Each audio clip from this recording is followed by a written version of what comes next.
धर्मशास्त्रों के अनुसार आत्मज्ञान द्वारा मोह बंधनों से रहित होकर अपने शुद्ध ब्रह्म स्वरूप का बोध प्राप्त कर लेने पर मनुष्य जन्म और मृत्यु के चक्र से छूट जाता है और इसे ही मोक्ष कहते हैं।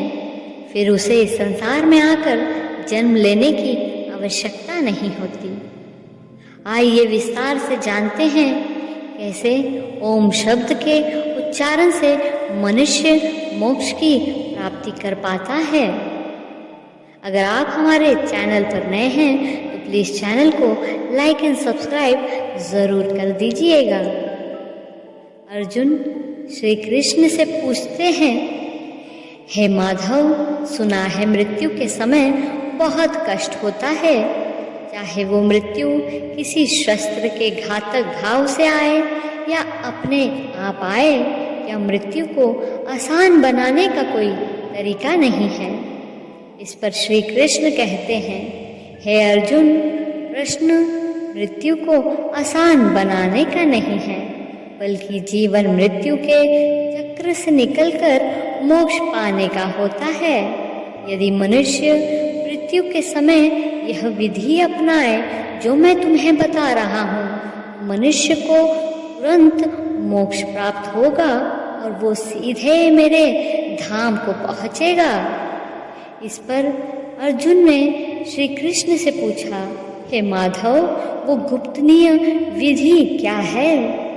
श्री कृष्ण इसका उत्तर देते हुए कहते हैं, हे अर्जुन, प्राण त्यागते समय अपनी सब इंद्रियों के द्वार को रोककर तथा मन को, हृदय को स्थिर करके और मन को मस्तिष्क में स्थापित करके परमात्मा का स्मरण करते हुए ओम मंत्र का उच्चारण करे। वो मनुष्य जीवन भर कितना ही पापी क्यों ना रहा हो, उसे मोक्ष अवश्य प्राप्त हो जाएगा। अर्थात ओम शब्द के मंत्र से पापी मनुष्य को भी मोक्ष मिल जाता है, क्योंकि ओम केवल शब्द नहीं है, समस्त मंत्र का शिरोमणि मंत्र है। इसकी महिमा अनंत है। आध्यात्मिक साधना के सफलता का केंद्र बिंदु ओम है। सिद्धि प्राप्ति का सूत्र भी ओम है। ये वो कमंडल है जिससे सारा ज्ञान और सारी सृष्टि उत्पन्न हुई है। ओम की साधना ज्ञान और भक्ति के मार्ग को प्रकाशित कर देती है और अपने जीवन में ओम का उच्चारण करते हुए व्यक्ति को सुख, समृद्धि और वैराग्य प्राप्त होता है।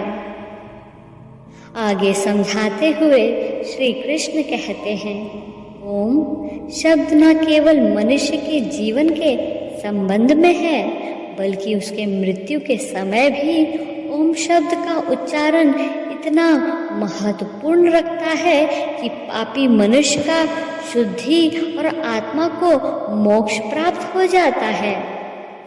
मनुष्य के शरीर को ब्रह्मपूर्व कहा गया है और मानव देव के भीतर हृदय कमल में आत्मा की दिव्य ज्योति प्रकाशित रहती है।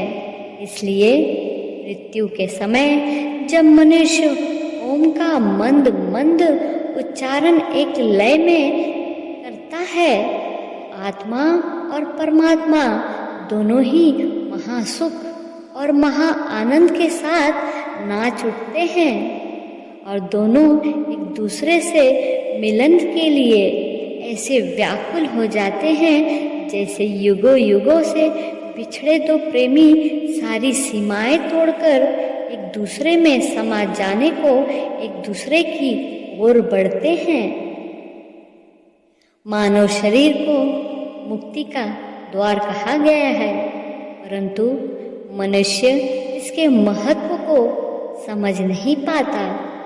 इसलिए महत्व के कारण मानव शरीर की रचना विशेष रूप से की गई है। मनुष्य का देह एक छोटा सा ब्रह्मांड है जिसमें समस्त लोकों का निवास है। आशा है आप अब कुछ समय जरूर ओम का उच्चारण करेंगे। ओम संपूर्ण ब्रह्मांड, संपूर्ण सृष्टि की उत्पत्ति का प्रतीक है। ओम का उच्चारण करने से पूरा शरीर तनाव रहित भी हो जाता है।